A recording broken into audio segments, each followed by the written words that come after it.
What's up, everybody? Welcome to Podcast Now Plus. I'm Alex, and in this video, I want to talk about Forspoken being delayed. Kind of two-parter here, because number one, I want to give credit really where credit is due. And I know, we've had questions about certain insiders, certain leakers, and account NGT has been one of them. He popped up, he got Star Wars Eclipse right, and then he just started saying a bunch of other stuff, and it's like, well, is he just saying this to kind of ride off of it? Is he going to get these things right or wrong? I had said I'm happy that he's kind of saying these things out loud because, hey, if he's wrong, then we know it's another leaker we can't trust. If he's right, then it's a leaker we can trust. And he had predicted, or he literally said, about a week ago, in fact, I made a video on this channel, okay, we talked about it here, that Forspoken was going to be delayed. And it happened. It happened today. Forspoken was delayed from the end of May. It was supposed to come out, I think, May 24th. Now it's coming out October 11th. So it was delayed an okay amount of time. In that video, I had said, if it's like a month or two delay, not too big of a deal, right? If it came out in like July or something,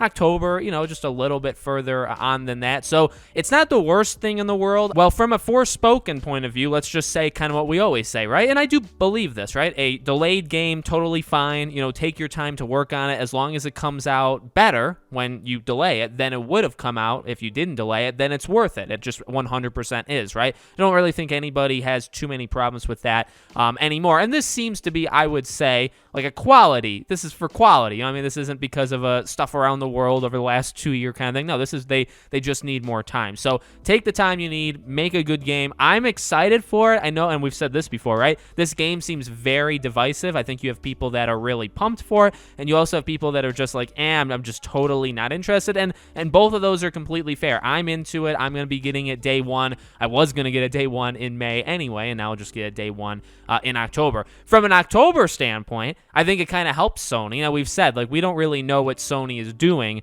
after the end of March. The end of March with Ghostwire Tokyo is really the last big thing we know from, and I'm only saying PlayStation because Forspoken is a PlayStation exclusive, right? We don't know when Stray comes out. We don't know when Little Devil Inside comes out. But even those two games, they're not the biggest games in the world. God of War Ragnarok obviously is that big game. And then everything else is kind of an unknown in terms of what they have cooking behind the scenes that they haven't said yet, right? So Forspoken being pushed to October, if you had God of War and Forspoken in the closing months of the year, I would say that's a pretty good job from Sony. Now God of War could come out in June, and then Forspoken would be the only thing that in the second half. So obviously there's a little it's a little odd, or we'll see, I guess, how it turns out. And then in terms of gaming for May, and I've said this before, May is a little dry. May is not the biggest month, really. In my opinion, it kind of ends with March. Yes, Lego Star Wars and even MLB The Show come out in April, but March is really the last, I would say, big month. April and the beginning of it, and then May.